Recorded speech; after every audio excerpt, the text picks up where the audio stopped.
What's happening, people? Welcome to the No Strings podcast. I am Kojo and I'm your host. I know we started something and we didn't kind of continue it because, we was having a little bit of issues. But we resolved those issues and we are now in an excellent brand new studio. I hope you like the background and everything. But I'm going to be getting some of the coolest guests on here, personal friends of mine. Some people that you may know, some people you won't know, but they're all going to be very, very interested. And I feel like, there's conversations that I've always wanted to have with people that we're going to have on this platform, okay? So stay locked in. I want to shout out to AME Studios as well, who are also producing the show. And if you are looking for camera equipment, if you are looking for studio time, if you are looking to create your own podcast, if you're looking to do anything creative, creating content, make sure you check out amehire.com, amehire.com. If you can't spell that, you shouldn't even be on my platform, to be honest. Yeah. All right, let's get on to my special guest today, somebody that I've known for years and years and years. The truth is, we've had ups, we've had downs. We should discuss them. But we are brothers. Yeah, we're grown men. And it's a pleasure to have Marvyn Harrison in the building. What's going on, King? What's happening? The shake got firm now. The shake got firm. How are you, brother? I'm really good, you know. Yeah? Yeah. First of all, I want to say I am proud of you. Thank you. I feel like, I do feel like when I look online and, obviously our relationship goes way back, but to see what's going on online and the content that's out there, do you know what I mean? And a lot of it isn't, I believe, progressive. Yeah. But I think like whenever I see you pop up on my algorithm, it's something that I think takes us forward. And so I've learned a lot of things from your mindset, things that have actually helped me in my own thoughts as well. Do you know what I mean? It's things that we can get through on today's show as well. But it's a pleasure to have you here. No, I appreciate it, man. And on my way here, I was thinking about like how we first met, yeah? And you correct me. Now, meeting isn't like you knowing me, because I hate when people do that, yeah? They always get the advantage of me, because I don't coach them, but hold on. When did I meet you? Yeah. Not when you met me. Not when you met me. When did I meet you? And correct me if I'm wrong, I think it was by mistake. Because I remember doing the Prince of Comedy DVD. And this is at Clapham Ground. This is me, Richard Blackwood, and Slim. And Will Sylvans. And Will Sylvans, who's an American comedian who I had brought over many times at the Funhouse, yeah? But then when the DVD come out, or the DVD come out, like, hey, Will, brother.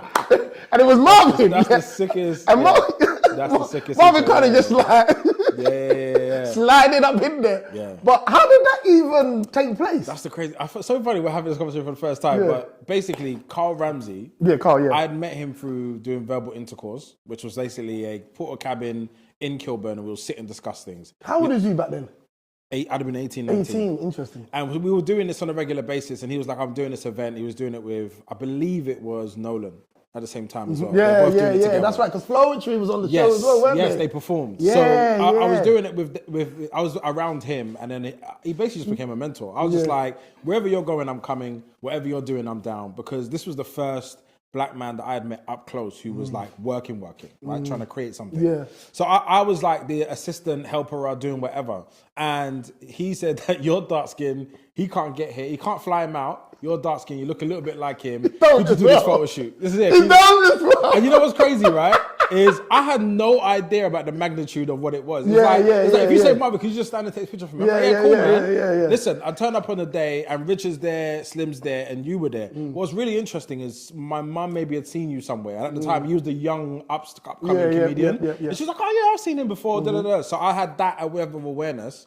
When we did the shoot, it was simple, right? No one was even there at the same time. We all came in after each other. Yeah. And then when the poster came out, everyone in Hackney was like stopping me and being like, so you're going to do you're a comedian? I had no idea. You're going to do a set. I'm going to come. So people were buying tickets to see me do a set, right? Do you remember, is that CD Bar? Yeah. So the team in there were like always checking for me. And I remember going there and putting tickets and stuff there. So it was a bit bizarre. On the day, obviously, I didn't go up, but people were looking for me to kind of do something. But it was, in a way, it was my introduction to being around things and around people. It was. But like, how old was like, because shout out to Carl as well, because Carl is definitely someone who, one day, I hope he gets his flowers. Yes. I haven't seen him in a minute. His story told properly. Yeah, his story told properly, because he was, a very big part of what I had going on as well. Do you know what I mean? In terms of like the poetry scene. Yeah. You know, that's how I met him. And he brought a lot of poets my way as well when I started doing the Funhouse and stuff. But yeah, man, just a very, very solid dude who I think had a love for youth. Yeah. And helping people in his community kind of like forward. Just what I'm trying to say. Now it's like so many people are, you know, doing things like that. But back then, those people were scarce. And I think, you know, those are the people that I found myself gravitating to if dad wasn't around or a male influence wasn't around, like youth leaders. He had a strong perspective. But I think like creative leaders like them, and I suppose you're that in your own way as well, in terms of holding a space and creating for a generation of people, right? Yeah. And it's not always going to be, because you're going first, you don't get the luxury of like wisdom up front, right? You're kind of doing it the best you can. But then even though you're creating something dope, it's like, it's very difficult, man. Like, so even me doing Sunday show, I remember sometimes someone... Before you get to Sunday show. Yeah. I want to do before that. I want to do Marvyn at 18. Yeah. Where are you from? Hackney? Yeah. What like part? The Beauvoir Street area. Right? Got a cameraman doing all that foolishness. You get me? Ends. And we ain't nowhere near there right now. Do you get me? Yeah? But what was Marvyn 18 trying to do? You know, was you at college? Like, what was you trying to do? So I was in college, but honestly, I was trying to survive, bro. Like, I didn't actually have a reason for being, which is a really weird space to be in. So I'm just like, in my house, it was love, but it didn't make sense to me, right? It didn't make sense why I'm here. It was loads of love and affirmation. But brothers and sisters? Brothers and sisters. I'm third, right? So my brother came. He was a football guy. He was semi-pro in football. My sister was just like got education, got a job. My mom also just had a job, and it was me. And I was just like, none of us had done anything different other than survive and get a job. Yeah. But that was the black mandate back in the 90s and the 2000s. We don't really talk like that now because it's kind of like anything is possible, right? Yeah. So my whole thing was like, I started going around outside, and you're just around people that are way more badly intentioned than I could ever be, right? My mom, fortunately, and bless her, allowed me to go home and tell her anything that happened outside. So I could sit there and be like, Mom, there's something happened today and it wasn't really the best of me, and I just want to chill for a bit, right? And she'd be like, be home. Right? But I know a lot of my friends didn't have that. So having to be out every day meant that they were involved in worse things than I could ever imagine. Yeah. So I never had a mandate. I was studying media studies at Hackney Community College. Yeah. That was the new worst. One. The new Sure one. It. Yo, my lecturer, right? Maybe in April of the year, so there's like 6 weeks to go, got found out to have a fake degree in English. And so he was not accredited to teach us. As a result, our whole year was null and void. The maddest thing ever. Your teacher ain't got GCSEs. What's going on? The way they said it to us, another teacher that was in our thing came up to us and was like, so this year is basically null and void. And so just come back next year and we'll start again. I was like, do you know how mad that sounds? So I went Wolverhampton Forest College after that, right? And that was the first time leaving my area, going to another area, right? And it wasn't peak, but it was very different culturally. And then so for me, education was just something to do while I didn't know what to do. And it wasn't until my friend Marcus, who I grew up with, he said he's going to university. He went to Brighton, and I was like, brother, if you're going to university, I'm going to university. Like, I didn't even know what university meant. I didn't know how to apply or what I was going to do, but I felt competitive enough to be like, if you're going to go, I'm smart enough to go too. And that's really what saved me. Where did you go? I went to Middlesex University in Hendon. Okay. And it was very South Asian when I got there. And I took all my relationships from meeting Carl and brought them over. So we were bringing, like, Sway came down, and like we had DJs come down, and we were trying to throw black events. So that leads me to something that I believe you call LimeWire. Is that where you get your music? No. Thing that gave our laptop AIDS. Yo, listen, that was a real time, boy. It was real danger trying to download albums from doing that, right? So I got out of that because the one PC that we had as a family, I put LimeWire on it, corrupted it. The whole thing. Your whole family's furious with you. So now I started going there, two for £10 CDs. And they used to have Black Chinese albums. Yeah. So all of that, I was just getting my music from, stripping it, and then like putting it on CDs, and that got me through uni. And selling them. Yeah. £2 for £5, like £3 for £10, something like that. So while the Chinese man doing DVDs, you was doing the music side of things. I was doing the music side of things. You know what's so funny? I had no idea it was illegal. That's how crazy, that's how pre anything it was. I didn't even know it was a problem. Quickly. No, so okay, cool. So you went to uni, and then that was, I'm guessing, is that your first interaction with events? Yeah, that's the first time I did any parties. I was throwing them in uni. I was the guy that was ACS president. I was doing house parties in my house. Everyone was coming round. Yeah. So that was the beginning of it. And then when I left uni, I think really going outside was like you, Mr. Play. Like Mr. Play's like sound events or ministry events, carnival after parties was the first time I went out anywhere. And then going to your comedy Funhouse was the first time seeing like a show format outside on a like regular casual basis, right? So obviously going to 219 Club in Hackney Empire, those type of things, but never like an event like that. And also, and this is where your flowers needs to come in, like bringing that culture of blackness out to a place that was safe to go. I never felt unsafe in your events, right? And that was a real thing where like women were centered, it felt safe, but it was fun, right? And so even when you did your like, what do you call it, fancy dress parties, the themed ones. Yeah. There's some iconic moments of like doing those things. So I was already doing events at uni, already doing stuff with Carl Ramsey and G-Hop. So we were doing like grime launches, at like showcases at Stratford East. So I was doing all of that first, and then going out and seeing it in that format was the first format was coming to your things. The thing is as well, is like people talk about the Funhouse, but what people really never really took in is that I never knew what the hell I was doing. That's why it was so dope. Yeah. Do you understand what I'm trying to say? It was figuring it out. It was everything that people tell you, innit? Take the first step. Yeah. Build a table, they will come. Yeah, all of these things I was doing without being told all of those amazing quotes. Yeah. Do you see what I'm trying to say? I'm just like, I need somewhere for me to perform, and so do the rest of the comedians. You know what I mean? We're post Ron McCoy. We're post anything black on television. Yeah.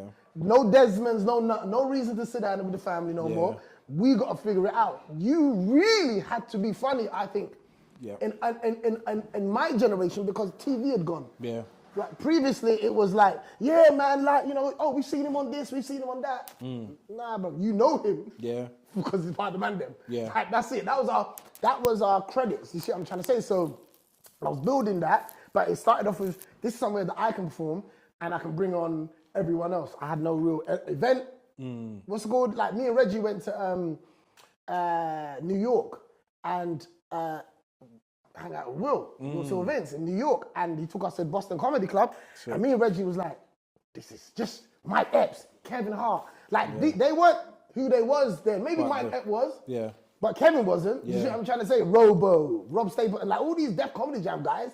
That's all we really knew. So I'm watching this like, this is mad. Like, we need to do this in the UK. Why don't we have this in the UK? Yeah. Then it was, I want to do it every week. Do you think, even now, because we're similar age, bruv, I didn't know I was in the West End. Yeah. Yeah. I didn't know I was in the West End. None of that made... It wasn't a thing. Yeah, there was no context. There was none. It was just I'm doing something. Now you know you're in the West End. I didn't know I was in the West End. I just saw this place that I used to rave at. Because I was a Corks raver. I used to rave at Corks regularly. Then so I got to meet the owner, the manager. Then Mr. C used to do shows there. Okay. But he do like once a month, once every 3 months. It was nothing. And I was just like, C, can you give me the hookup? So C gave me the hookup. And then I went to do the manager, and I said, listen, man, I need to do this every week. They were closed on a Sunday. Okay. Monday to Friday. Sunday was dead. Monday to Friday, it was raving at Corks. Even the big, you know, WJ Good Groove and Daddy Ernie and all that lot. They used to do the raves there, and it was closed on a Sunday. Nothing going on. And I just went in there and I was like, yeah, man, listen, I want to start a comedy club. It has to be every week. And they literally said to me, it costs £100 to hire it. £100? That's crazy. To hire it. £100? £100. And if you get 100 people in, you get your £100 back. That's crazy. I love that though. That's what the deal was. That's a sick deal. The first show, I got 90 people in there. Wow. 90 people in there. Had to slap another 100 in it. Never paid again. That's sick though. That's just, do people know that story though? No, they don't. I don't think they really know because, you know, something's coming. Yeah. But these are the basic rawness of what we had, right? So I'm doing this. I've got a nice little situation. They were taking all the bar money. I took the door. Yeah. As the show progressed, it was like, okay, we want something to do. You know what I is mean? it? Because niggas don't drink. Of course, yes, Yeah. People come in there and they're just like, oh yeah, I'm cool. I'm just gonna The come money and watch was the the money. show. The money to get in was it? Yeah, that was it. I remember students, you know what I mean? That's what it was, £5 to get in. Yeah. And the one thing I learned that somebody said to me is like, if you charge £5, people ain't gonna buy drinks. If you charge £30, people are gonna say, yeah, you might as well make a night of it. Yeah. And that's when I realized that, you know what, I've spent Cheaper money, let isn't me better. actually, cheaper isn't better. But for what we was trying to do, which was build community, that's what we achieved. And I think it weren't comedy goers. Yeah. These were people that I was raving with. Yeah. So to them, this was, oh, what's this amazing thing? You know, comedy's been long before me. But they weren't going to comedy show. They weren't going to Hackney Empire and all that. They were coming there because they used to rave with me. Yeah. And then it just trickles on. Yeah. So when man them coming in and seeing the kind of girls that were there, these girls were going to know comedy. I think that was a bit of a USP in the sense that if you go raving, it's actually quite hard to engage beautiful women in that way. But when they were everyone was sitting there, it felt very equal and very safe to like interact. There was loads of women that I met there that weren't even like that. It was just like, what's going on? We became friends by being in the same space. So I do think the community part is probably underestimated. There's a lot more christenings I should have been invited to. Yeah. To be real. Yeah. Some of you motherfuckers owe me some christening advice. Yeah. I don't care if there's something in there. Yeah. I still want my invite me. Yeah. There's a couple. Families were created for sure.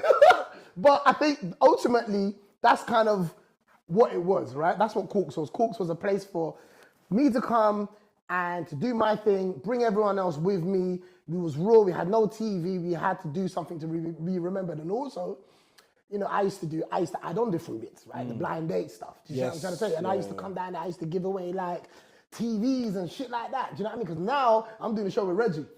So, the first time I seen £1,000 in my account. You see what I'm trying to say? And he was coming in every week. You see what I'm trying to say? So now I'm just like, okay, let me do more fun things to kind of get people. Because I think comedy wasn't the first reason why people come. If I'm being honest. I think it was the energy of the room. It was the women. It was the men. It was the fun. It was coming late on purpose to watch it on the screen. It was playing pool. It was all of that. And like you said, it was very friendly. Because there are parties attached to that. So the parties were kind of like, okay, we've been laughing together for so many weeks, let's let loose. And then the same energy was there. There's never no guy that ever said these girls are stush. Because the girls are coming up and dancing with guys. They were coming up and having everyone let their hair down. It was familiar. It's like, I seen you every Sunday, but we never spoke.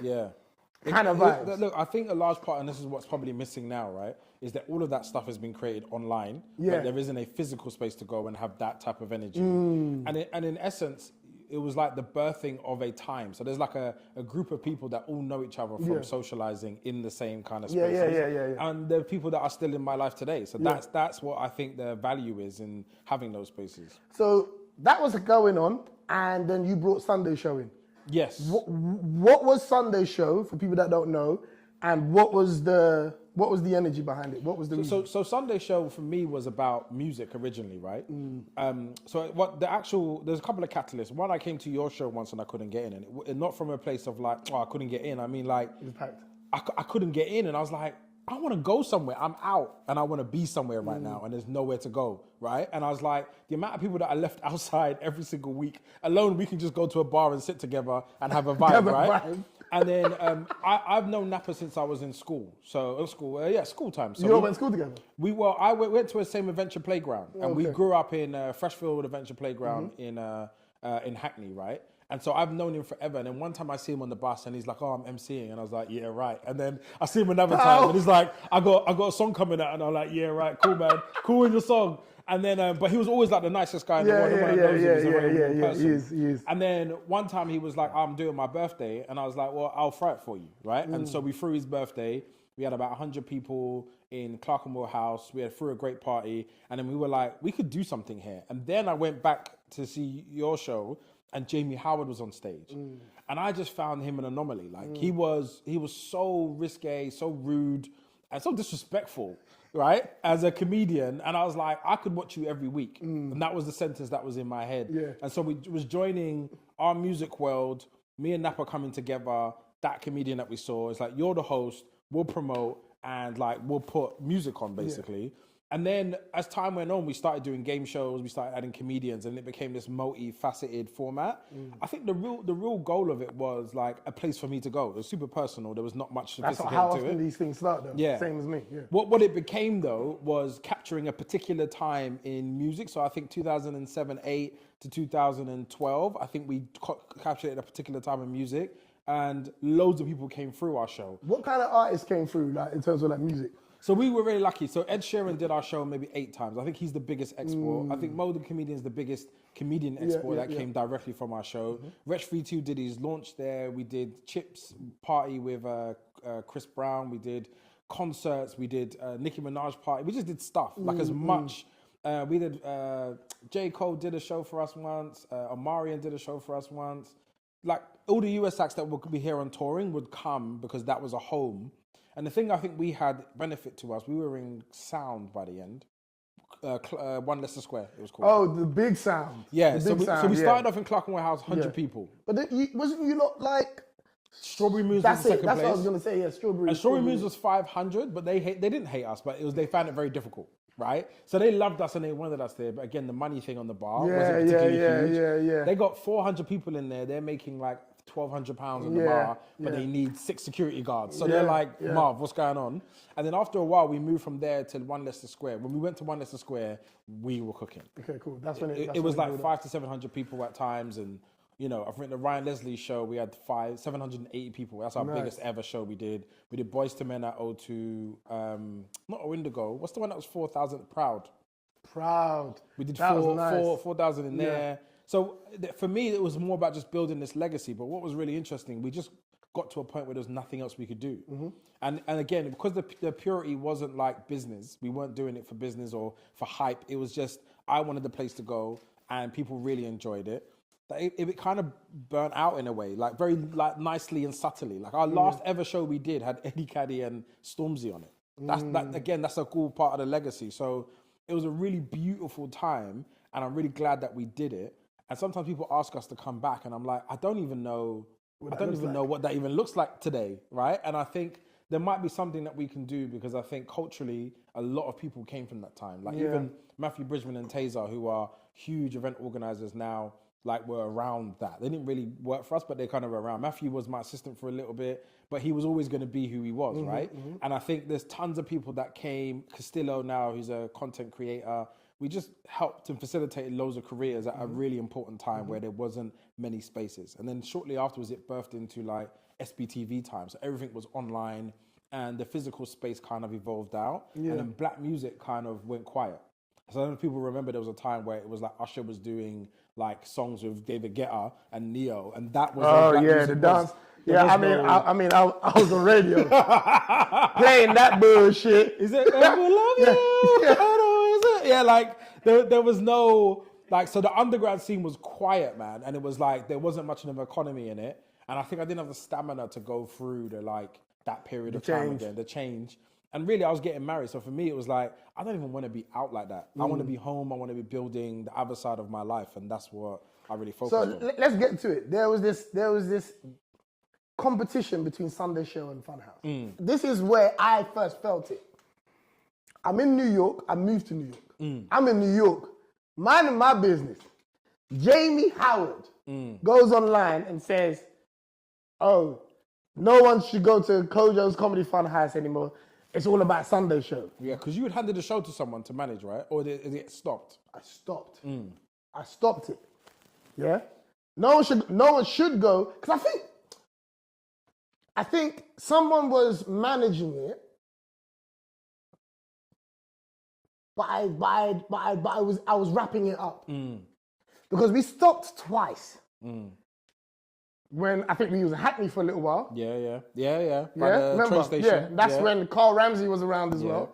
And then I brought it back, because even I think we tried one night at Metra. Remember Metra in Leicester Square? Jeez, yeah. We done one night there, but they would only give us Mondays. Yeah. We done one night there, big fight breakout. Yeah. And like you said, you came to Corks, there was never any hint of beef. Yeah. And then one time we got to this place, the whole energy was different. Yeah. Sundays was Sunday dinner energy. Mondays different. Mondays was like, we're looking for something. Do you know what I mean? Yeah? We're bored. Yeah? That's what Monday was, we're bored. Yeah. So So I was always, so when I come back and then it was just like, constantly hearing that, oh yeah, people are slandering the Funhouse, and what really made me frustrated was, these are the people that came through me. It wasn't ever you lot saying it. I never heard you say it. I never heard Napa say it, because I knew you before Sunday show, and I didn't really know who Napa was outside of the power thing. Do you know what I mean? So then with me, when I start to feel a certain way, I step further away. You know what I mean? I don't really lean into it. I step further away, because I'm just like, the only thing I've ever really known is violence. From where we're from. There's no moderate way to confront somebody. There's none. Yeah. And I am in a position where I can lose things. So that thing for me, it was like, why would Jamie say that about what we're doing? And it wasn't even because as well, for me, with what I've always ever done, you lot knew that I brought over Americans. How I felt it should have been once comedy was introduced, and this is not for me to tell you what to do, but this is something that I think could have happened. Had maybe you or Napa reached out to me when this little thing was going on, is that when I flew them in, I wasn't even knowledgeable enough to be like, all right, well, you lot gotta pay me. It was, they were asking, what other shows can I do when I'm there? So they would have come and done both. And they would have been at, you lot's at 8 and mine at 10. Yeah. Do you understand what I'm trying to say? These were the things that was frustrating me, because the only reason why I started courses is because of what I saw the Americans do it. And the Americans weren't doing this beef. They were like, you do that, was what you do 6 shows in one night. That's what New York was. You do 6 shows in one night. I was trying to, my show was supposed to inspire a Sunday show, you got jokes and all this other stuff, because 1 minute it was Sunday show, then it was you got jokes. Then there was loads, by the time no. we started. But my point is, it was like, they were saying, oh, F Kojo. Oh, really? Yeah. So let me put perspective, right? Yeah. And this happened to us in a way also. So because you were first and because you had the platform, you had power in a way that you wouldn't even understood, because that wasn't your focus. You weren't waking up being like, I'm powerful, any comedian has to come through me. But anyone that didn't make it through you always kept something on their chest for you, right? And I don't think it was deeply personal. I think it was just, you didn't rate me, you didn't see me, you didn't put me on enough, you didn't pay me enough, you didn't give me a big enough slot. I should have closed. It's that energy, right? I think with Jamie, he wasn't necessarily coddled by your platform, but in a way that I saw him and I was like, I'm creating a platform for you. In that safety, I think he got really comfortable to say stuff. So I remember he said it once on stage, right? And we were like, look, we don't do that, right? We laughed about it and was like, we don't do that. We get you're joking and that's your style, but we don't do that, right? But that undertone always existed for people that came. So a lot of people would be around your show, find displacement for any reason, even from attending, right? I got left out. Someone will be, I couldn't get in today. They'll come to our show and start hanging out with us and be like, yeah, we're with you now. This is something that you did tell me. So I was like, there's a lot of like energy, right? And for us, there's a bit of it like, that's not really what we're about, but also it's like, it's filling our show in terms of different ways, and people are coming with a vim and it's getting passionate. But we didn't have a deep enough relationship to ring you and be like, look, bro, we're not really nothing to do with this. The other thing that I think is really important that I found out later, there were people intentionally misinforming each other about each other, right? And magnifying things that just didn't exist. And so I think when I discovered that part of it, I removed some things in people from being close enough to have that say. And it happened to people around you and around us too, where I felt there was some real stuff that was almost happening that was kind of like, oh, is that like that, yeah? And I had to like call people and be like, no, nobody's moving like that at all, because women specifically were misinforming about other men around us. So I think that energy created a passion and a drive for us to both maybe be greater in ways. But I think it also stopped us from being closer earlier and wasted a lot of time for us doing collaborations, bigger things, tours, like sharing talent. All of that didn't really happen until maybe after 2010, 11, when I know you did our show once or a couple of times near the end. And that's probably the first time we crossed paths properly. Yeah, because I remember doing the Sunday show. I actually remember doing it, because I think this is when I got back from New York.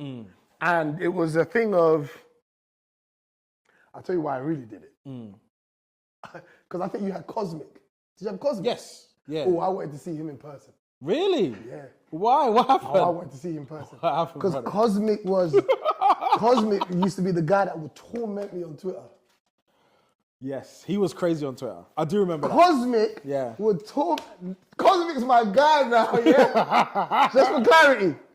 But you see me, I'm that. That's crazy. I'm so still when I'm vexed, yeah, that I don't forget shit. Yeah. And I remember why. The reason why I said I'll do the show, because I wanted to see him. That's what I wanted to do. Crazy.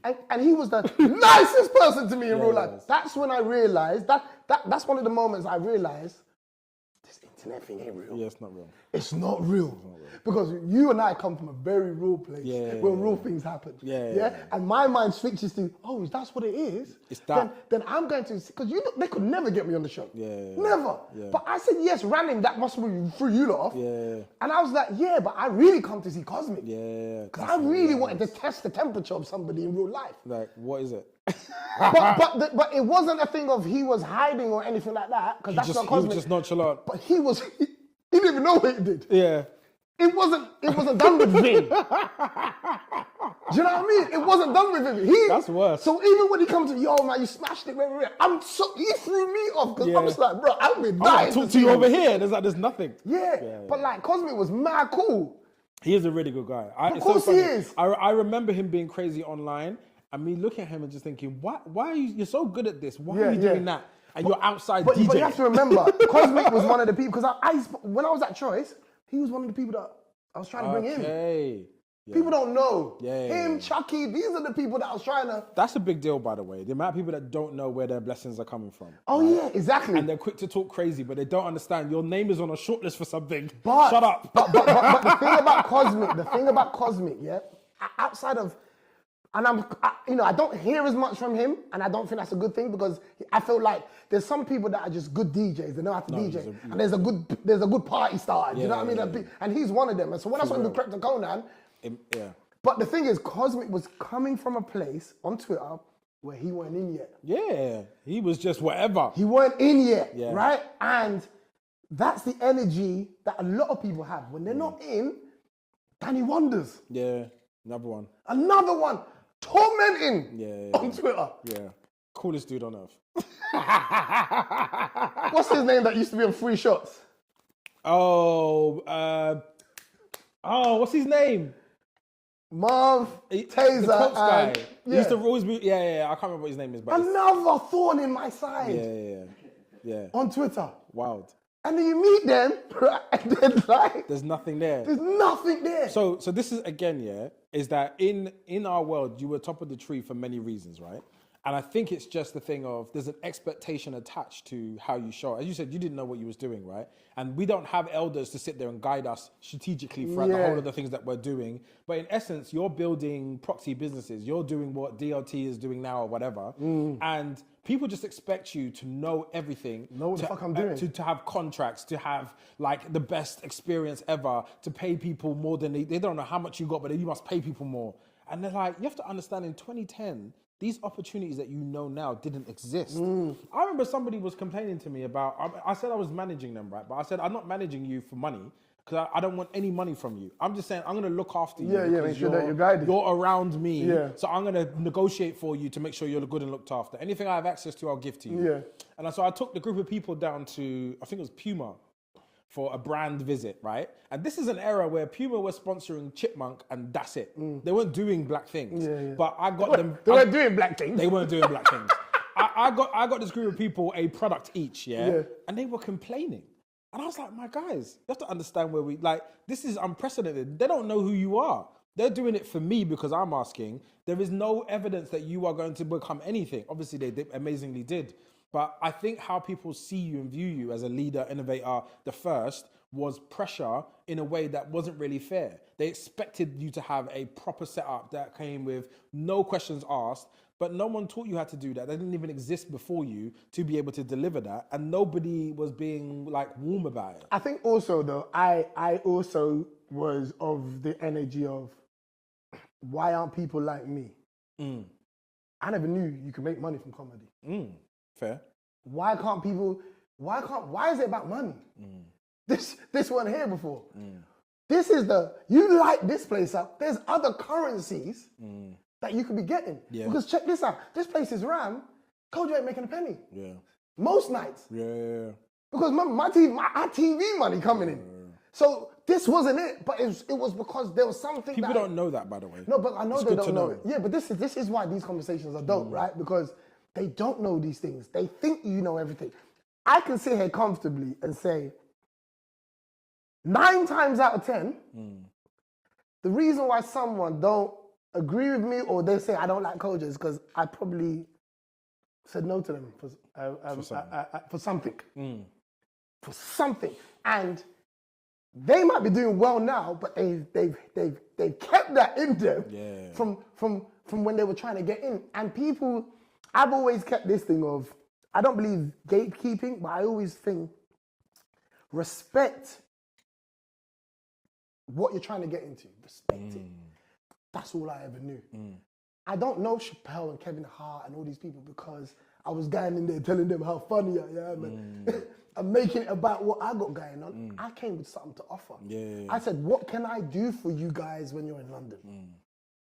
It was, people would think because I'm a comic, it was just a comic thing. No. It was a human thing. Do you need a barber? Do you want to get some food? Real food. You know what I mean? Because Americans be cussing English food. And I'm like, you not been in W1. You're not going to get the real food there. You can't go Brixton, you can't go Hackney. Like being of service to people, right? You are somebody who of the same ilk, being of service. Napa as well. Napa still to this day is about being of service. And I think people who are talented and gifted believe that that's all it takes. Yeah. And some, I remember watching the Mobos, right? And Mobos ain't got nothing to do with comedy, but I said to myself, one day I'm gonna be invited. Yeah? One day I'm gonna be invited. And I remember they were doing Mobo Unsung, and I found their number on the website, and I called someone up, Vanessa Amadi. Shouts to Vanessa. Up. Yeah. Shouts to Vanessa. Still the best wedding I've been to. Yeah, she's iconic. But like, Vanessa was young and just figuring it out and all that. But she was like, yeah, cool, you can come and host it. Yeah. That's hosted Mobo Unsung, put myself in the conversation. Then it was like, oh, can you do the warm up at the Mobos? I was like, sick. Yeah. People don't understand. Now you've got Eddie Caddy hosting it. Now you've got Babatunde hosting it. Yeah. But people don't understand what it was like just to be doing a warm up. Yeah, it was huge. So I personally miss those times where those big moments happen for the first time. You have to truly break down with something, right? Now it's proliferated in such a way that it's just accessible. Right? It's not crazy for you to be like, oh, I got to deal with Spotify. Oh, I'm on this TV show. It happens now so common, right? But I do miss when it was like, it was huge. So in essence, like, everyone in my family will be rooting for you at some point. Yeah. Right? They don't know you at all. But they're like, I see him here and I see him here. He's the guy that's going to be doing it. We really hope he makes it and we really hope he's all right. But I do feel like this is what I go back and forth is right, the consumer, their job is never to understand us. Right? And when you're a creator, when you are a facilitator or a producer of something, you will never be honored the way you should be honored. They will never know how many times we did, again, Sunday show, we didn't make money tons of times, right? And we lost money. When there was fights and stuff, and venues were like, no, we're keeping this deposit, or, oh no, we're not gonna give you this money, or, oh no, we charge you this much to be on next week.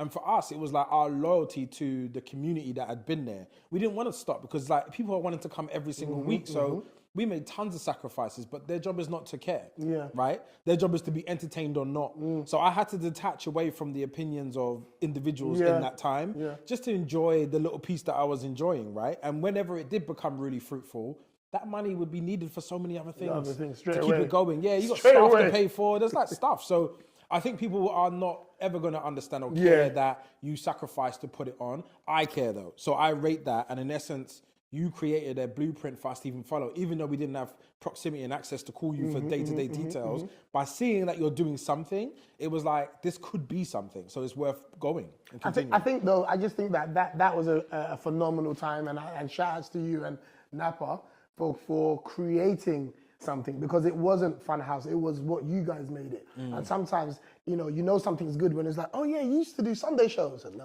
I did Kojo's Comedy Funhouse. And I'm sure at times you know the same thing. But the point is like KFC, McDonald's, isn't it? Yeah. That is a very real, Do you know what I mean? It's like people are going there and they're leaving happy. And that's the main thing. And I think to see like where we're sitting now, as grown men, as fathers, you know what I mean? Like, I remember, like, you know, just moving forward, I remember 2017, I found out I was going to be a dad. And I remember that was the time when you started the Dope Black Dad thing. And in my head, I'm like, yeah, I'm going to be dad.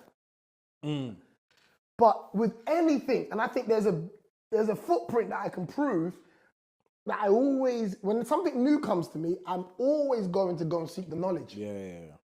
Nothing by, like, yeah, I was winging it at Corks, but there was still knowledge there. You know what I mean? Like, I had older comedians that could tell me, yo, try this and don't do this and whatever, but there was knowledge there. I never done things just completely blind. And I was going to do that with being a father as well. But I want to say to you, bold face, had I not been in that group, for the short, because I wasn't there too long, but had I not been in that group, bro, I felt like an experienced person going into fatherhood because of the cussing and the complaining and the moaning that other people in the group were doing. Dope Black Dads, by the way. Yeah? Because this was a WhatsApp group. And through all the shenanigans and all of the frustrations and all of this stuff, that it just allowed me to know what was coming. One of the things that I remember hearing very clearly, you would not recognize her for about 2 years. Take that in. And that's something that people would, because like you partner with your best friend, someone you're deeply attracted to, and they go through this huge shift, but how it presents itself isn't well communicated in advance, right? And so learning to love them again in that moment when they don't even know who they are to be able to like meet you in any way, it's like you're loving them without any form of reciprocation. And you may have to go from being just you two, where you co-prioritize, into potentially being the fourth person in your house. So I went from being like, me and my partner did it, to fourth. And like that fourth was cold, right? So when I created Dope Black Dads, it wasn't really this, it wasn't to do anything other than like a place to be like, what are you man doing? What are you doing? Because this is hard. And the thing is, everyone I went to outside of that space before I'd launched it had no information that was actually useful to a happy, successful relationship. Everything was like, some guy was like, just cheat, bro. That was the advice. You know, you're like, brother, I was so offended. Even my barber gave me terrible. I ain't gonna front him about speaking. He gave me the worst advice. He was just like, breed her up and da-da-da-da-da. And I was like, brother, no. You know what he's doing? He's doing that so you look crazy so he can trim you. That's what he's doing. Let me stress him about out. His retention rates. Let me stress him out so I got a regular customer. He gets it up here, I get my little 25, whatever. I didn't understand what was going on because of generations of men had come forward and said, like, weren't visible in the home to even tell us what the story was, or they were complaining from outside. And we were the children that were left behind watching like these men be absent and not really understanding what they went through. I got more insight, right? And so I don't linearly just blame men for a whole suite of things. But I also don't center women in how we are showing up, right? I think, especially black men, we have the intrinsic power from African culture of how to show up in the world and be powerful as our being, right? And then we are here where we are powerless economically in different ways and powerless in terms of law and justice, but we still have an internal thing of like, you ain't gonna break us, right? And our job is not to be broken. How we couple and relate with our partners, our wives and our sisters, whatever, is super important. And we've lost that community element. I don't think our primary function is to look after people, it's to survive. And in that survival, it's easily to dismiss women. It's easy to park them one side and be like, you're crazy, or you're getting on my nerves, or you didn't do what you're supposed to do. And it's like, it was our job to protect. The other thing that I think is super important is that our vision of masculinity in black men is designed in whiteness, right? So we're trying to transport what Europeans do and what they've been allowed to do, right? And then be like, you should do that too. How?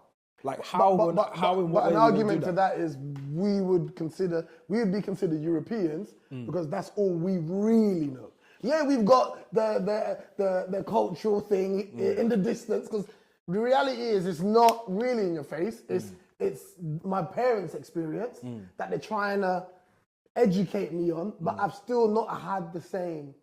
No, we're like a transitional group generation, right? We're too black for Europe and not black enough for back home. Ghana and Jamaica, right? But I do feel like our values are still from the global south, like how we interpret family. But also we don't have the economic access that Europeans have had. We don't have the generations of education into their system. And also there's this outright, you're black, you're different, right? And so when we're dealing and facing those things, we can't provide in the same way that it's written.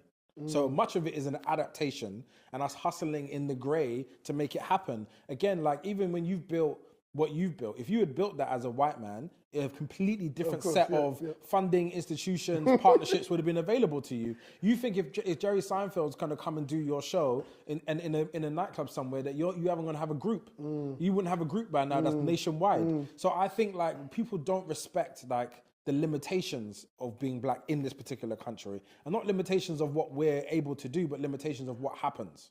The cards that we got. But the cards that we have. And so I think often being judged by what the framework of what Jerry Seinfeld headlining versus you creating that space for Dave Chappelle is like not understood and taken into account when people tell your story or talk about black men in general. So that is something that I fight again often, is because the narrative that shapes us is not seeing us in full. Yeah, that's very true. I think, what are some of the things that you consistently hear from dads? I think the most common thing is that, especially in the UK, because UK, US, South Africa, where our main groups are, very, very different prototypes of men. In the UK, I think we are lower socioeconomically in society than they are in the US. Finding men who have six figures, multi-million business is way more abundant in the US, specifically in New York, where we're based, than it is here. We're still on the front lines, driving trains. Even driving trains is a great job, but like doing frontline services and not particularly well protected by unions or whatever. And I think as a result, when anything bad happens, like when we observed COVID in the group, it was violent, bro. It was like people were losing family members, their lives, losing their jobs, being laid off, being like not being able to provide, not being able to be the man that they believe that they should be, needed to be. As a result, the mental health went through the floor in our community, right? And it was quick. It was like overnight. So I think when we talk about our challenges, it's like trying to design and build and protect a family in this particular environment is super hard. Trying to provide long-term and upskill yourself is super hard. Also, you're fighting against how you were raised and even what you believe is possible as a young 10-year-old black boy. I didn't know TV was real people going into a production studio, shooting, and it being projected. I thought it was a land. I thought it was like a place, like a Teletubbies land where you go to make TV. I didn't know real people that we were around because no one around me did shit, right? And so it's only when you get older and you start saying like, oh wait, there's a real person, and you go on TV and like there's a way that you can actually do it, do we get that idea? So people that are raised now are much more privileged in terms of what they can access. At the time, there was very little, but I think dads at this point are having to learn to self-soothe, manage themselves, be around other men and find real solution in other men and not in the world, not in women. You're not going to create the comfort for me. So the mandem thing has shifted from like, you're my brother, right? I remember when you said that you were transitioning in your relationship, I called you, right? Yeah. That's one of the first times we had a proper conversation. Yeah, you know what? I was going to bring that up because I was in Dubai. I was in Dubai and probably experienced something really shocking to me. And I couldn't remember why we spoke. I don't know if I just reached out to you. I think I probably did. Was I in the group? Yeah, I think you posted something in the group. Right. And then you updated, right? And then I was like, I'm not going to do it right away, but I'm going to call you at some point. Yeah, that's right. Yeah, you did call me. And I remember having a moment and calling you and just saying, are you all right? Yeah. And I wanted to listen to your rationale, not to like second guess your rationale, but to hear it, right? Yeah. Like, do you understand what you're possibly going to create? Yeah. And are you ready for what you're possibly going to create? And you just sounded end to end very, very clear. And I remember leaving feeling like there's no room for me to invite you into a different view. So I have to respect what you're saying. And you know what it was? I think having that conversation with you and the way you came off the phone also reassured me of my own rationale and my own thinking. Because I had really experienced something that knocked me for 6, bro. And, you know, coming back to everything that me and you have been through, right? In terms of what we've brought into this world and what we've created. And to kind of have a place of, okay, go into that mentality, go into that pocket of thinking, you've been here before, I've never been in this one. Yeah. You know, this is a human being has been created. This is real now. Do you see what I'm trying to say? And this is why where we sit today is very beautiful to me. Beyond even going to Antigua, and that was a whole nother.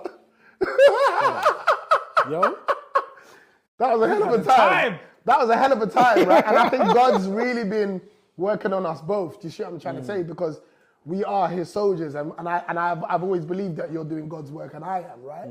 But to really have that moment as I was walking to the studio today, to be like, you know, that's one of the things that I was thinking about as well. I couldn't remember why the conversation happened, but I now know I was in the group, and then you reached out to me, and then I unloaded, you know, to kind of be like, no, I'm for sure, and these are the reasons why. And it was never really, you know, and I think you took in what I said, because it was never the thing of disappearing after that. You see what I'm trying to say? It wasn't about, okay, bun this. It was not really done in anger. I was of sound mind. Even though I was still emotional, didn't really know how to process the emotion, but I still was of sound mind. I think that's my default setting. Because of my childhood, my default setting is always still going to be of sound mind. I allow myself to be emotional, but I'm still going to have common sense. You're going to come back to the table. Yeah, but sometimes common sense don't save you. Logic don't save you. It comes at a cost still. Yeah, exactly. This is what I'm trying to say. And I think that, you know, you was definitely somebody that allowed me to be okay with my decision, you know? Because it was very, very tough, very, very public, very, you know, a weird situation that I was dealing with, you know? And that's why I think I always honor Dope Black Dads, and I always say that, you know, I take nuggets from what I learned from you guys. If someone else is becoming a dad for the first time, someone else is no longer with their partner, what does that look like? Do you see what I'm trying to say? I often say, you know, follow what you guys are doing. Do you know what I mean? Because it helped me. If I don't have the answer, 9 times out of 10, it's like you're definitely the person I'm saying, check out this person's profile, check out this is what they're you know, this is what they're doing. These are the events. I think what's really important is we're always trying to keep the family together, but the family staying together doesn't have to be in the same place in the same time, right? And I think we have historically got this vision of family being nucleus, and it's like, you must do all of this together. I'm going to stay for the kids. I think one of the earliest learnings, and I think Darwood actually said this to me before I had kids, anywhere near, and he was just like, whatever happens, right, you have to maintain a relationship with the mother, no matter what, right? And if you break things to a point that can't be possible, and you've got a child that looks like you in the house with an angered woman, then your child is going to suffer, right? And that language kind of went into my head early, and everything I designed around fatherhood, it was around the principle that you have to maintain a healthy relationship. You have to maintain honor, right? It's better to slowly deconstruct a challenging relationship than it is for it to implode it through trying to stick around for too long. And I think we have to be in our children's lives. Like, I think the idea that you can leave but like disappear is, for me, is the darkest thing. Like, I don't know if I can love somebody who can do that, because there's a certain level of detachment you have to have from it. It's not a judgment, by the way. You just have to have a certain level of detachment that you must have to be able to do that. That there's no way you can honor me as a friend in your life if you're able to do that with your child, right? But I think you know, so for me personally, and this is just me opening up, it's been like, we was talking about it before, all right? So when me and my son's mum split, she moved back to her hometown, and I'm now in London. Like, that decision has impacted me because I'm missing out on stuff by default of you moving. Okay, what I'm now doing to fill that void is, okay, LA's calling. 11 hours away, 8-hour difference. My morning's your night, vice versa. When I'm in LA, bro, everyone's got my story or worse. Yeah. Where they've left children over there, and what's fed into you is this is part of the game, bro. This is part of the game. You got to do This is your grind. This is what they're gonna understand later on, and they are going to.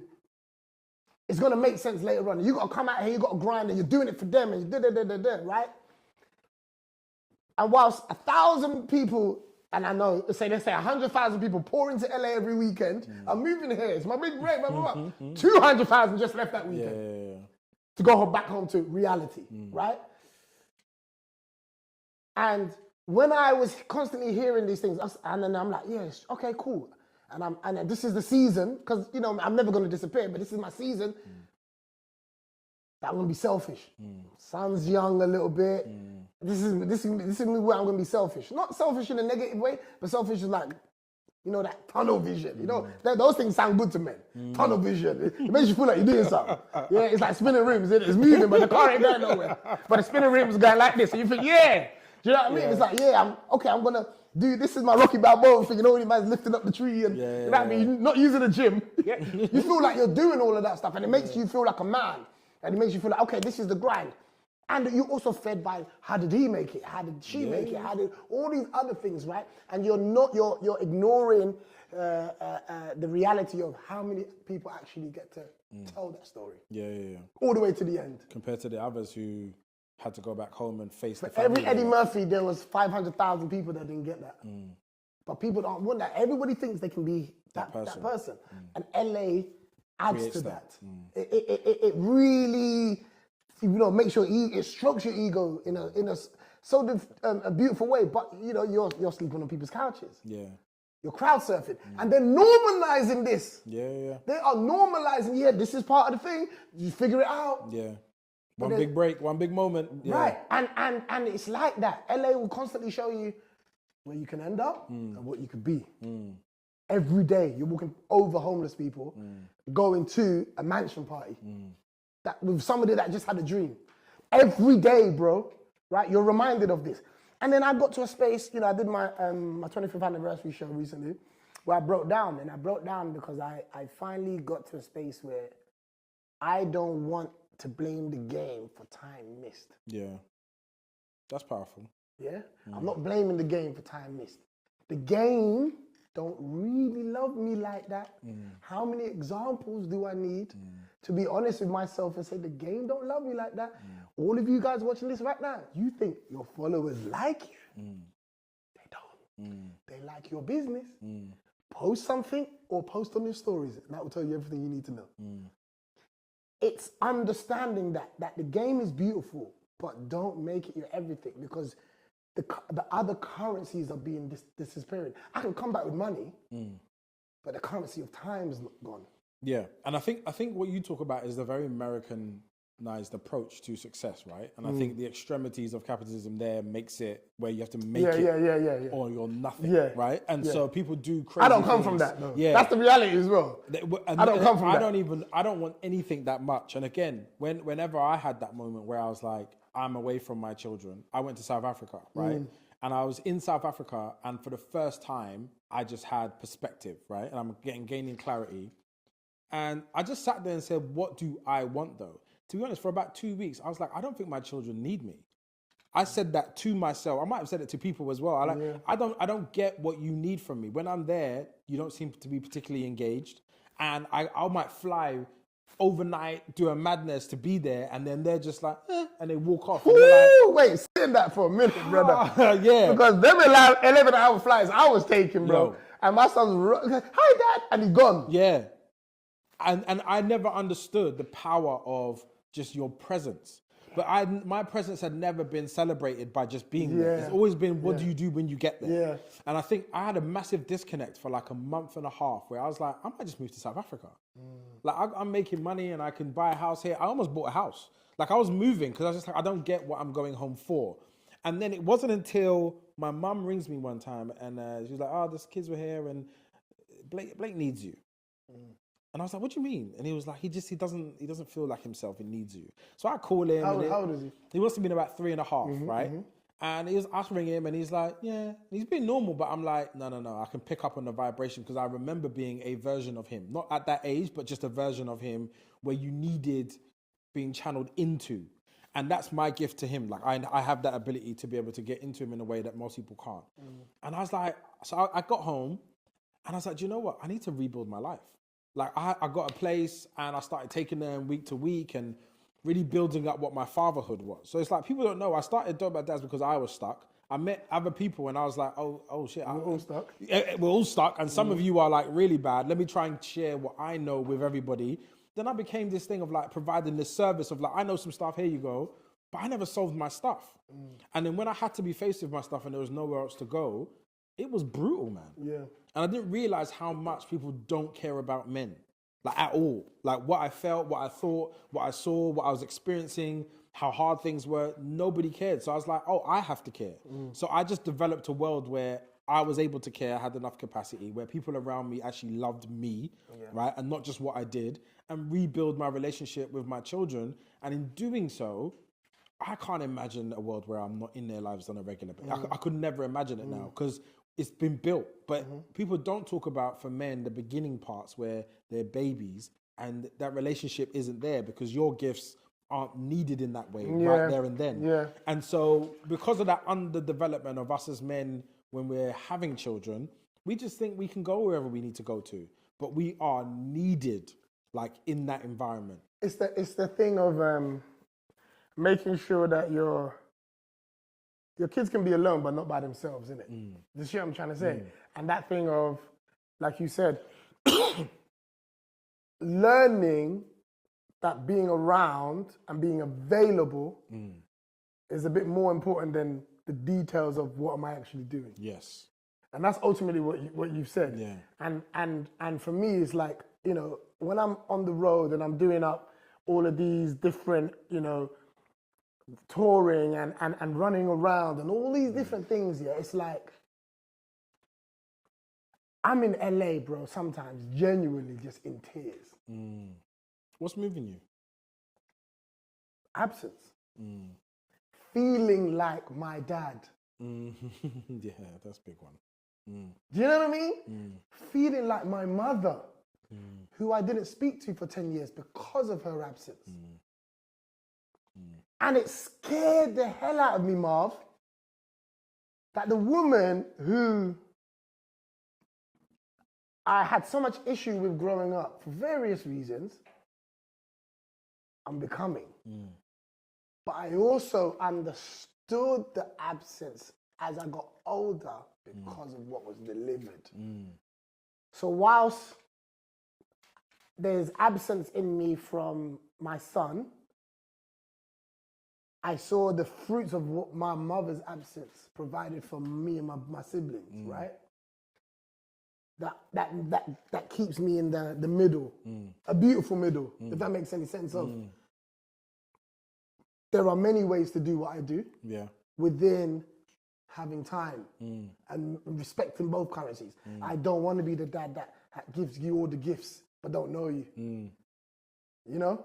That lights up your world for, you know, I don't want to be the fast food dad. I want to be the home cooked meal. That understands what it takes to shape your character, why you think the way you think. Being there so when you realize that me and you are very similar, we can have a conversation about it and not just thinking, oh yeah, I'm like my dad, but I don't really know why. You know? But understanding that I'm more than just a provider. You know? And I think that's what I've learned from yourself. That's what I've learned from listening to you. That's what I've learned from being in a group. That men are more than providers, and women also have to allow us to be still seen as men when we can't provide. My thing that I tell everybody, I did a prison visit, and I think you should definitely come to one with me soon, where we're talking to young men, right? And there's people in there that got two daughters, sons, they got big kids, you know what I mean? They haven't seen their kids 17 now. They went in when they were 17. And some people got 35 years, some people got coming home in 6 months. You know what I mean? It's so many crazy extremes. But the one thing that I always say to people that I don't know when it comes to men is, whatever your best is right now is good enough. And whatever your best was will come again. I think what we do as men, especially fathers, is we always try to, anything below what we think was our best is a fall. And it's not. It's, you know, we understand that there's 4 seasons, right? We don't dress the same for all of them. But we know that they're going to come around again, so we're prepared. But for me, it was like getting that message to guys and saying, listen, whatever your best is right now, it's good enough. The challenging part to that, right, is, again, you need community to reinforce that. Absolutely. And I think, like, there's so many dads who didn't have very much. And we were like, yeah, but you're there. You have time, right? And by showing up and doing the small bits, for me, the school run, bedtime, bath time, directly after school as well, there's like a half an hour point where I take my kids in the house into a one-on-one situation and we just catch up on what's going on. There are moments that you can recreate that is just super important. But I think, again, you go around and anything you see in media, TV or online or other women talking about how men, it's like everything's monetary. And it's very reductive for us and the fullness of who we could be in a family, in a home. This is why I say you cannot anchor yourself by women. And a lot of men still do it. They're still waiting for women to maternalize them in a way that makes them feel safe in the world. It's like, it ain't coming because they don't feel safe. They're looking at us to be safe. We're looking at them to be safe. Neither of us can do it, right? So as a man, it's like the certain foundation has got to be your own evidence that you are a good person, you're doing your best. So whatever that looks like is acceptable. And also my children don't care. The other day I got a letter from Keir Starmer to be like, oh, could you come and join us for Black History Month at 10 Downing Street? My kids are in the back seat. I'm like, oh, this is dope. Have a look. And they're like, yeah. Anyway, so they don't give. There's a new Spider-Man coming out. They don't give a rat's cheeks. All they want to know is, did I pick them up on time? What's for dinner? Right? And did you hear them? Yeah, Dad, my arm hurts. Like, it's just that. And I think by being there and affirming what's going on in their inner world allows you to be the person that you think you're being. So I always advocate for men is that you cannot put a monetary price and value on what you're contributing. You have to just be there. Time, minutes and moments. Like, you're looking for those moments where they look sad, they don't quite understand what's going on. Like, when you ask me, like, what were you trying to do? I don't know. And I think a dad can give that direction in addition to what a mum can do. This isn't really about gender, it's just capacity. 2 parents looking at an individual is powerful. I don't care if it's 2 men, I don't care if it's 2 women. If it's 2 people looking at someone and being like, what's going on for you? That child will be much safer psychologically. And we need more of that happening. Yeah. How old was you when you realized that your parents were winging it too? 35. It's like 5 years ago. They didn't have a clue. Listen, I had my son, right? And I don't know, like, the outdooring process where you like take them out for the first time. So I took my son out for the first time and he was asleep and I was trying to give his mum some rest. I'm doing the pram. I go to my mum's house and I was so scared about the cracks in the road and the jiggling around and him waking up and me not knowing what to do. I got to my mum's house, which was 15 minutes away, and I just started crying. I was like, Ma, I understand why you were looking out for me in the way you were so viciously. Like, get your, where are you? Who's that? What are you doing? Always cussing me because. Where did you get that hat from? You have to make it. Yeah. I went through all of this. You have to make it. I didn't understand how fragile making it and falling through the cracks was. And me being raised in that particular part of Hackney in the 2000s to 2005 when it was called Murder Mile was a delicacy. The fact that I made it, out of all the people that I grew up around and what happened to them, what they had to go through to be here today. There's so many of them. I see them now and I'm so proud of them. Yeah. Because regardless of what their path was, today they stand as rational, sensible men that you can have a conversation with. And I knew that wasn't on the cards 20 years ago. And it's about making it to at least that point. Yes. Do you see what I'm trying to say? Because we know people that ain't here. Yes, yes. Too many. Do you see what I'm trying to say? That didn't even make it to that point. And I cringe sometimes when men and women say, oh, it's my birthday, but I don't want to celebrate it. It's like, do you understand what someone who's no longer here would give to come back and have a bad day? Yeah. To do that. To beg to have a bad day just to be around. But again, I'm thinking this is why I feel us as men, we need to, those men I try to hold, right? And I try to create a space where I'll go crazy for your birthday for you. Yeah. Because I just think like the idea of like, we don't need anything, we don't want anything, I'm fine. That is not true. At what age did you stop caring about your birthday? Because that's not from your childhood, right? Look, young boys cared about those things. And then all of a sudden it's like, as a man, I don't care about anything. I want all my things. I want my blessings, I want my birthday cake, I want you to come round, I want you to help me. The other day I had some bad news and my two closest friends turned up at my door. One day after another, and they were coordinating. I didn't even know. They were like, no, Marvin's he's not. It's like something's happened. Go round, and they came round afterwards, and they both affirmed me in such a way, right? I was able to be vulnerable. I was able to like switch off, and it empowered me to turn up to the thing that I had to show up for and be powerful. We're not building community, even small ones, in our lives right now. We're building these self-interested, I'm the most important person. If I don't like it and if I don't want it, that individualistic is not going to create anything in your life. I think the world has allowed adults to stay in that baby mentality for too long though. Because we still got adults that like really are designing things to make themselves still blow. When you got a whole child there. And the reality is, why not give them because the youth are the strongest. Whether we like to believe that, we don't look our age, motherfuckers, ask your knees. Ask your kneecaps. How old you are, bruv? Because they are on time for what's going on. Do you get me? So it's like, there are genuinely like people who still feel like, no, it's all about me. And whilst people still see me as a comedian, I'm putting things in place for kids in the future, but for my son. Do you know what I mean? And sometimes as a dad, just like you said, it's like you want that. Yeah, okay, I see you from the woman. You want that. Oh yeah, I see your hard work and I see it makes sense to me. But the reality is it won't, and you can't be doing it for that. No. You gotta stay on that grind and stay on that idea of, you know what, I'm putting things into place that will benefit my children, but don't replace that with time. And that's the thing that I've learned very, very sharpish, where it's not too late. You see what I'm saying? My son's 7 now, and the way my son is like I give so much honor to his mum, and I give so much honor to her, but the way my son's kind. People talk about, oh, my son's a footballer.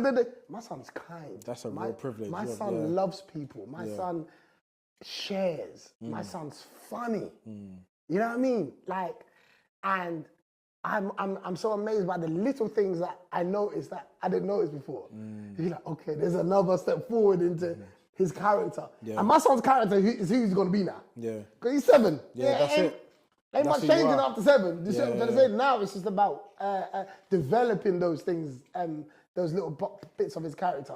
I want to end on this, I mentioned it to you before we've done this, and thank you for the conversation, because I think this has been dope. And we'll have many more for sure, but I saw something from Kirk Franklin about him asking men, in the room. I think Radio was there. I didn't really know the other guys, but we were talking about, you're so excited. Okay. And this is what threw me off. He was like, okay, on a lighter note. And then it got dark. The moment he said on a lighter note, it got dark, man. You saw it as well. He's like, so, all right, what makes you guys happy? And he was waiting for this spread, like this spread, like some buffet of answers, And the room went very quiet. And then one of the guys was like, to be honest, Kirk, like, our happiness isn't built on receiving, it's how we make others feel. So, being somebody that champions men's mental health, why is it, do you feel like we have got to a space where we are unable to come up with a plethora of answers that don't involve how someone else feels?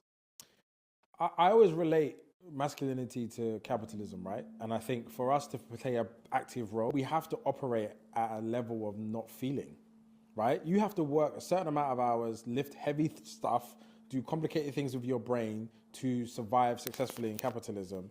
You can't ask yourself, how do I feel about this? Because it doesn't matter, right? I have to go to work because there's no one else if it's not me. And I don't get the luxury of reflecting, internalizing, how do I feel about stuff? What makes me happy? Because in me doing my own thing, even the presentation of me doing my own thing feels like it's at a cost to the people around me. Like, I think a lot of the times for men, it's like, because so many men left, if you're too happy and you go golf too many times, or you go watch the football game and this is my time, Arsenal's playing Liverpool, it's like, oh, is it? Okay. It's an introduction to you being selfish, which is going to result in you leaving or being problematic in some sort of way. So I don't think society has geared us up from capitalism, where men are perpetuating this idea that this is how we are successful. And even for women, it's like, if you're too happy, then happy people leave, right? And so staying in this stoic place of like, nothing bothers me and I don't need anything, has been our way of navigating and surviving. But for me, it's like that border, I had depressive episodes trying to do that. I sat there and I was like, how can I have everything that was told I should go and create? I had everything and still be brutally unhappy. That doesn't even make sense. And so when I started doing stuff for myself, the messaging I would get from people around, community, friends, even family at times, would be like, oh, you're going away again? It's like, yeah, I'm going on holiday. She didn't want to come. I'm going to go on holiday. And it would be like, oh, leaving your family, are you? Very like, nice. What the hell? You're like, so the idea of men's happiness is an oxymoron to people. They don't even believe in it. So I think this is why men have to be self-interested, but have strong values about what they're committed to. It's not a vibes thing, right? But I need breaks. I need genuine times to gain perspective about what I'm committed to and what I'm doing every day. Otherwise, I'm just not good at my job. Like, I just came back from doing Jeremy Vine, right? And I was trying to explain to somebody, yeah, I work 4 hours, but the attention span I have to go on to do live TV is intense. Exactly. I got to research. There's probably about a 10-page document to research the topics, right? I got to research, retain it, then I got to go live and be present to every single part of me. Also, you're a brother. Yeah. You're a black man. You can't be dumb. You can't know how to speak. I can't be any passionate. I can't raise my voice. I can't even gesticulate too much. Yeah. And people don't even understand the framing of like being a black man. You're sitting next to a right-wing white woman who could be saying the most racist things you've ever heard. Yeah. And you got to sit there and be like, well, I strongly disagree with that. Right? Otherwise, it's like, who's this monster you got on the telly? And so, having on your P's and Q's is mental power, right? And so I worked 4 hours, but I worked every minute of those 4 hours and I'm shattered. When I come home though, I got to do school run when I leave here. I got to cook. I got to prep for tomorrow. I got to listen to their day. And I got to probably still do about 3 or 4 work pieces. But this is why I've had to become very selfish. My no is powerful. Because if I don't believe it has any value to my soul or my overall mission, I ain't going and I'm not doing it. It's just as simple as that. And I don't care to be negged by anybody on any parts of my commitments. If I tell you I'm coming, I'm coming. If my no is because it's just a no, right? And I know people won't appreciate it and I know I'll upset people, but that cannot be my problem anymore. Yeah. Being present for my children is the #1 mission. And it's the richest thing that fuels me. But my happiness is in small moments. We were talking about football. Yeah. Arsenal right now because they're doing so well. Yeah. We're doing so well. It's like that's a true escape where I don't give anything to Arsenal. Yeah. In fact, they give it to me. They send me tickets every now and again. Sport is something where you ultimately just receive. It's the only thing that I think it's the only thing men. That's why I don't chat to people that don't like sports, man. Yeah. You can't be my brethren, bro. It's like, real talk. You ain't got no jerseys. Yeah. Wait, you're wearing that jersey because it looked nice. Yeah, no. For fashion. No, for fashion. No. I can't be brethren with you, bro. Unfollow me. Real talk. I need you to have something. Because it's the sole moment where you just feel like, and your team could have been just lost 7-0. But the joy you get in complaining with other like-minded people. Just cussing out, yeah. Do you know what I mean? No vibrational dirt. And we get it off, and then we're back to who we have to be. You said something, right, that it doesn't matter, men's happiness don't matter. And I think the true victims of that are people who kill themselves, suicide. They also believed it doesn't matter. That scares me though. But this is what I'm saying, right? And I think, even though I think there's layers to what you said, it's answered sometimes by the numbers of suicide rates for men and then black men. It's even more crazy. So what advice do you have for why it does matter, but maybe contained? Look, I think it's our responsibility to create value in men outside of what they do. And it's our own individual responsibility to put a system in place to be of value to yourself, but to as many people as possible, right? And then the way you do it matters. I think a lot of the times think just being successful is just it, right? I get my name here and I get to do this, but how you do it matters even more. And so whenever I'm advising men, I always think you have to start with like your individual daily routine. And I think things like fitness is a foundation for you. I think like what you eat matters, and then who is in your life, right? If you haven't got a couple of people that are going to go to war for you, like, and just protect you from things, and people feel like protecting men is like, it's a man's job. Emotional protection can come from anyone, right? And as a woman in your life, that's the one thing I would say of a value, the depth of value you can have of being an emotional protector, right? And honoring and speaking powerfully about and to men helps them tremendously. Yeah. And I think when you've got those things, you can build a routine for your life, right? That has joy in it, that has pleasure in it, that has passion in it, that has purpose in it, has family in it. When you've got those things, the other things just come. Like, I feel for the last 7 years, I haven't asked for anything.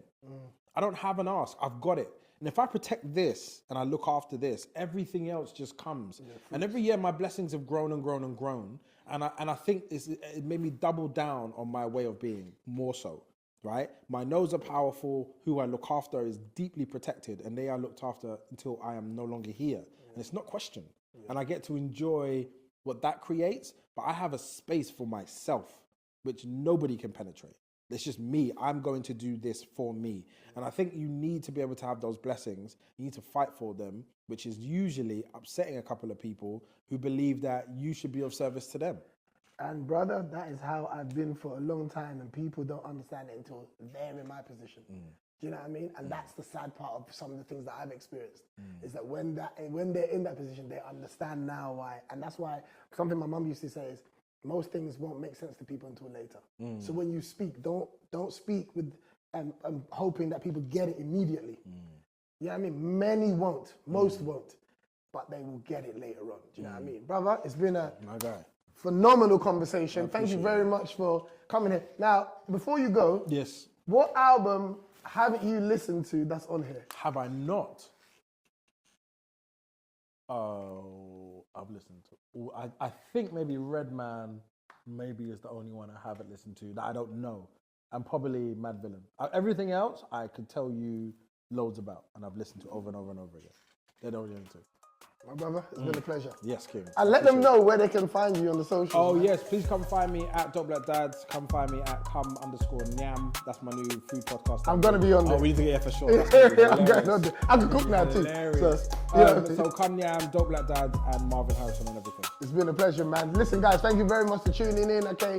Keep everything No Strings Podcast on all the socials, and I'll be back with some more guests, man. See you guys soon. Peace. Oh.